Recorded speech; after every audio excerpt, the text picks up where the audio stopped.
fourth type of method to solve first order higher degree ordinary differential equation is solvable when one variable is missing.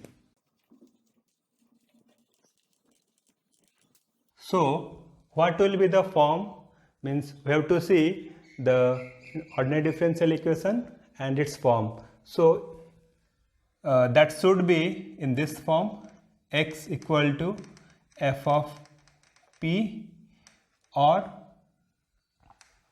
y equal to f of p form. So if our equation will be in this form, then we can apply this method. So what to do? So we have to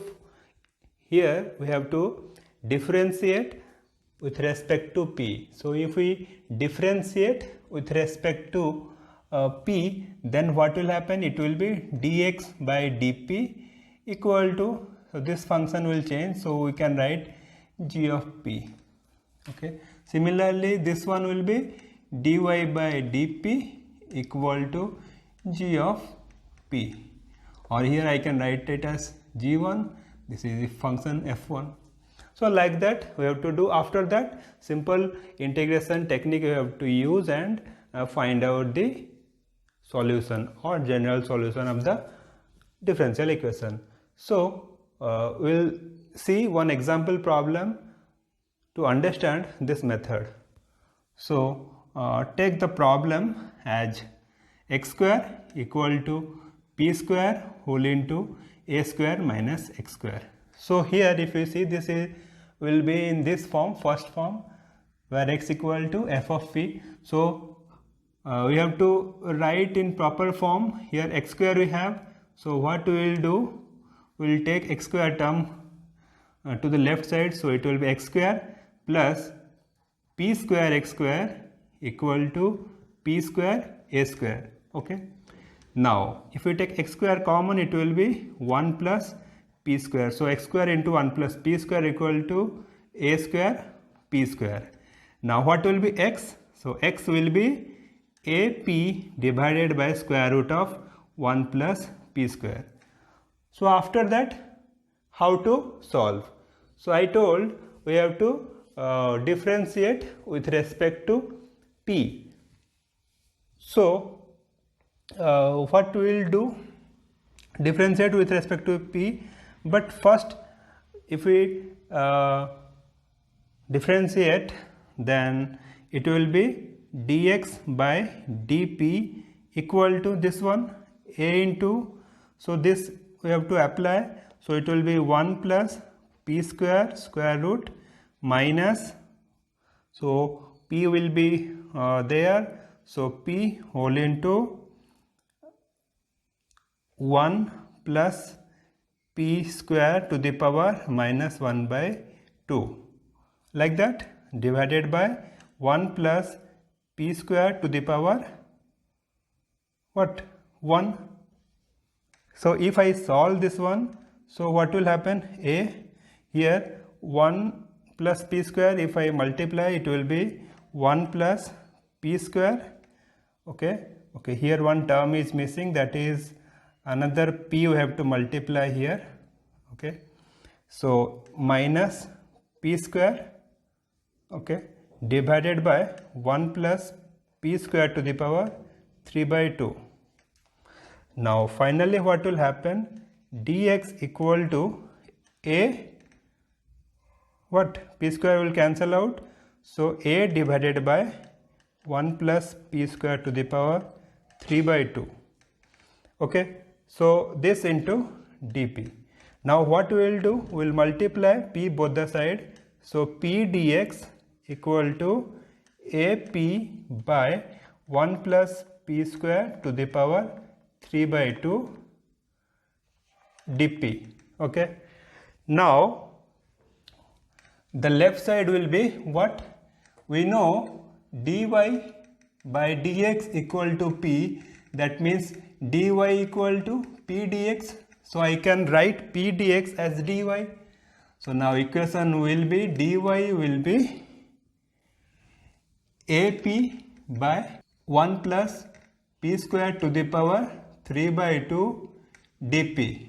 Okay, now what we will do, integrate both the sides. So if we integrate both the sides, so it will be dy, and this will be a integration 1 by 1 plus p square to the power 3 by 2 dp. Okay, now the left side will be, I can write y minus c, and the right side will be a whole into. So how to do this one? So if take 1 plus p square equal to t, then 2p dp equal to dt. Now p dp equal to 1 by 2 dt. So it will be what? Integration of this 1 by 2 times dt by t to the power 3 by 2. Okay, now again if I solve, so 1 minus c equal to a whole into this 1 by 2 into this will be t to the power minus 1 by 2 divided by 1 by 2.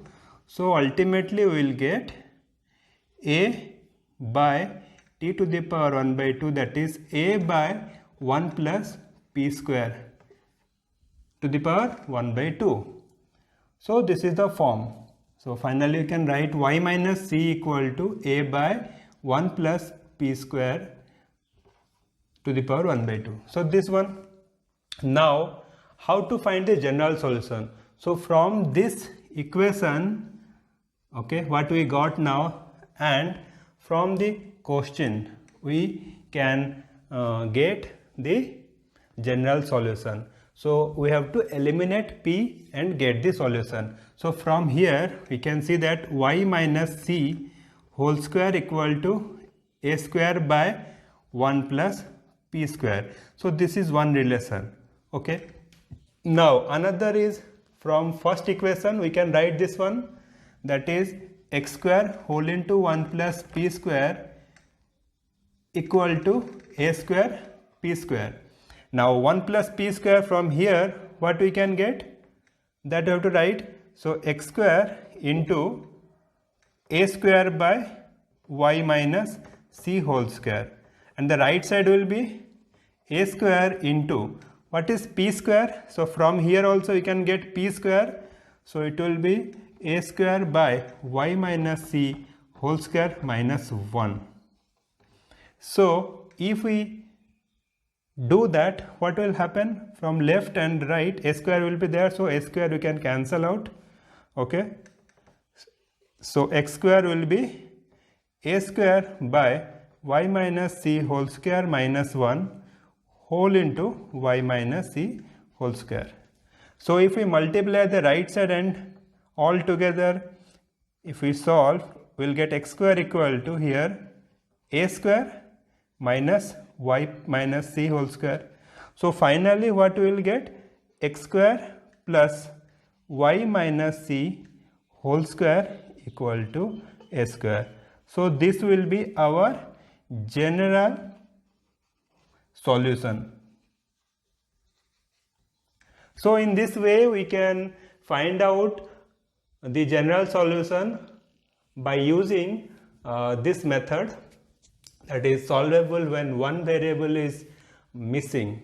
Okay, but there are some problems where we have complicated differential equations. That time what to do, we have to take some parameter and solve the problem. Okay, so for example, if I write x equal to p cube minus p minus 1, okay, if this is the question, then what to do, we have to write x as t cube minus t minus 1. So we have to use parameter and then we have to solve. So we have to find dx. So dx by dt will be 3t square minus t is 1, that is 1. So like that we have to find. Okay, then we have to convert dy form and we have to solve the problem.